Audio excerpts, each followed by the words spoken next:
عمران صاحب، جو supreme court of Pakistan کا فیصلہ آیا ہے، ظاہر ہے سیاسی جماعتیں تو خیر اس کو اپنے اپنے طور پر ہی لیں گی. جس کے خلاف آئے گا وہ کہیں گی کہ یہ غلط فیصلہ ہے، جس کے حق میں آئے گا وہ کہے گی صحیح ہے.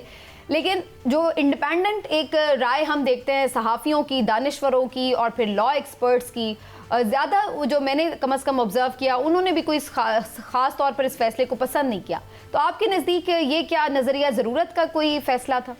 بسم اللہ الرحمن الرحیم. دیکھیں سمینہ، کل بھی جب ہم بات کر رہے تھے اس فیصلے آنے کے بعد یہاں اپنے نیوز بلیٹن میں، تو میں نے اس وقت بھی یہ بات کی تھی کہ عام طور پہ جو اس طرح کے فیصلے ہوتے ہیں، اس طرح کے مقدمات میں ان کے دو پہلو ہوتے ہیں. ایک تو آپ صرف انہیں 100% قانونی طریقے سے دیکھتی ہیں، قانونی پہلوؤں پہ غور کرتے ہیں اور اس کرتے ہیں. دوسرا اس کا سیاسی پہلو ہوتا ہے. میرے نزدیک یہ کل جو رات فیصلہ ہوا، یہ سیاسی پہلو جو ہے یہ قانونی پہلو سے اس کا زیادہ بڑا تھا.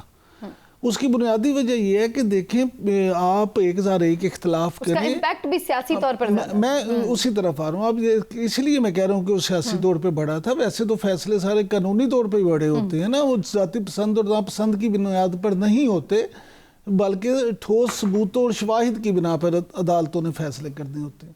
لیکن پرابلم یہ ہے کہ یہ جو فیصلہ تھا، آپ کو پسند آئے یہ بات یا نہ آئے، لیکن اس وقت پاکستان تحریک انصاف تمام تر رکاوٹوں اور اس کے باوجود، تمام تر سختیوں کے باوجود بھی ملک کی مقبول ترین ایک سیاسی جماعت ہے.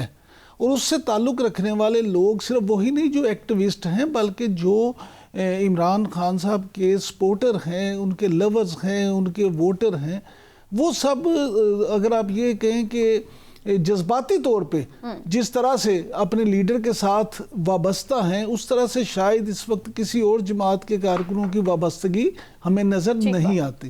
لہٰذا اس وابستگی کی بنا پہ وہ جو ایک بڑی تعداد ہے، خاص طور پہ وہ ملک میں ہوں یا بیرون ملک ہوں، انہوں نے اس فیصلے پہ جن تحفظات کا اظہار کیا ہے اور جو معاملات کیے ہیں وہ اپنی جگہ. لیکن آپ کا جو معاملہ تھا کہ اصل میں یہ کیا ہے، تو میں یہ سمجھتا ہوں کہ بہت سارے لوگ یہ سمجھتے ہیں، میں خود بھی یہ سمجھتا ہوں کہ بیٹ کا نشان جب نہیں ہوگا تو اس سے پی ٹی آئی کو بہت نقصان پہنچے گا. اور جب مختلف، جیسے آپ نے خود بھی اپنے انٹرو میں ذکر کیا کہ کہیں ویل چیئر مل گئی تو کہیں چمٹا مل گیا، کہیں گلاب کا پھول مل گیا، تو معاملہ یہ ہے کہ اس طرح سے ایون ایک کینڈیڈیٹ اگر قومی اسمبلی میں اور صوبائی اسمبلی میں دو جگہوں پہ الیکشن لڑ رہا ہے، تو قومی اسمبلی میں اگر اس کی ہاکی ہے، ریحانہ ڈار صاحبہ کے ساتھ، عثمان ڈار صاحبہ کی والدہ، ان کے ساتھ بھی بہت سارے، تو جب بلکہ بعض اتنے فنی سے نشان ہے کہ ایسے لگ رہا ہے کہ باقاعدہ ٹرولنگ کی جا رہی ہے امیدواروں کی، ان کو چھیڑا جا رہا ہے. ایک تو ان سے نشان لیا گیا اور جو دیا گیا وہ بھی اس طرح کا ہے کہ لیکن میں یہ سمجھتا ہوں کہ یہ ساری چیزوں کا نہ دیکھیں امپیکٹ کیا آئے گا. امپیکٹ یہ آئے گا. ابھی ویسے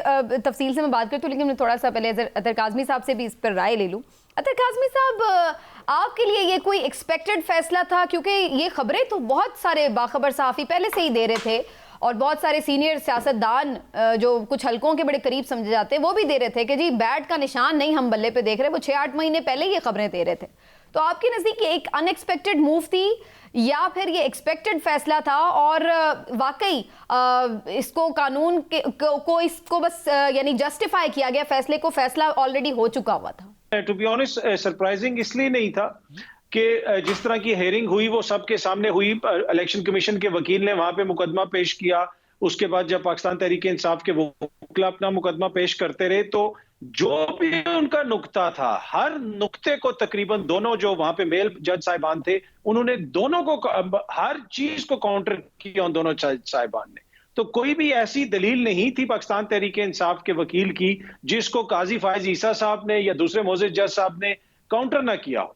تو جب وہ جج صاحبان کا مائنڈ تو بالکل واضح تھا، وہ تو سمجھتے تھے کہ ان کی ہر دلیل ہی غلط ہے، وہ اس کے اوپر کوئی نہ کوئی چیز اٹھاتے تھے. تو اس سے واضح ہو گیا تھا کہ فیصلہ کس قسم کا آئے گا. اب اس میں ہو سکتا ہے کہ جو پاکستان تحریک انصاف کے وکلا ہیں وہ جج صاحبان کو مطمئن کرنے میں ناکام رہے ہوں.